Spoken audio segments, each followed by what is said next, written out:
What's up, everyone? If you're watching this, it's because you want to learn how to clean and prepare leeks the right way. Am I right? Well, come along. Leeks are one of those vegetables that are just really dirty. They have sand and dirt in these little crevices right here in those little leaves. You can see some right here. That's why we're gonna clean them the proper way. Also, another tip, a lot of times they'll say to take off the outer layer just because it's a little bit more fibrous than the rest of it. First, you're gonna go maybe about 1.5 inches from the end. Go about halfway through and cut all the way through the leaves. And you're gonna do this 4 times. And obviously you're doing this because it's gonna make it a lot easier to rinse out all the sand and dirt and grit that's in the leaves. As you can see, quite dirty in there. Now, it's perfectly clean, see in there? Perfectly good. Now, depending on what you're gonna do with these, if you're going to actually use just the edible part, you're going to cut the tip of the roots, not too far up, just enough to where it still keeps them intact.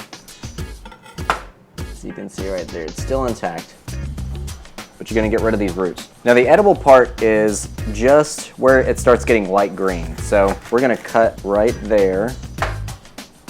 Now, normally you're gonna have a lot more to work with than this, but I checked 2 different stores and these were the best leeks that I could find. Normally you're gonna have probably at least that much edible part to work with.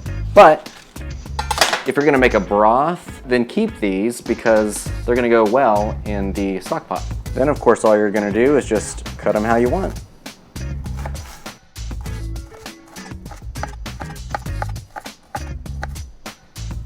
Now, the second way to do it is if you're gonna have the whole rings in the recipe, then we're gonna go ahead and cut off the non-edible part, which is this dark green part right here. Now, before you clean this, we're gonna go ahead and cut it into rings, and then we're gonna rinse them in a bowl. Preferably keep them on the board. Love the smell of leeks. So as you can see, they're pretty dirty. A lot of dirt and grit going on in there. All right, we're gonna put these in a bowl. Take your sprayer if you have one. And the great thing about leeks is they all float, as you can see. And once they're clean, once you kind of give them a good wash, then it's easy to separate the dirt that's at the bottom. But it's pretty easy to just grab them. And you can put them in a strainer if you want. You know, you don't want to just go ahead and dump the whole bowl into the strainer because all that dirt's just gonna go right back into there. Now take a look. Look at all that dirt. You would have ate that. And now if you want, you can give it another good rinse. If you don't trust yourself, it's that simple. And there you have it. 2 easy ways to clean and prepare leeks, depending on the recipe. If you like that video, then check out my channel because I do a whole lot more cooking. Thanks.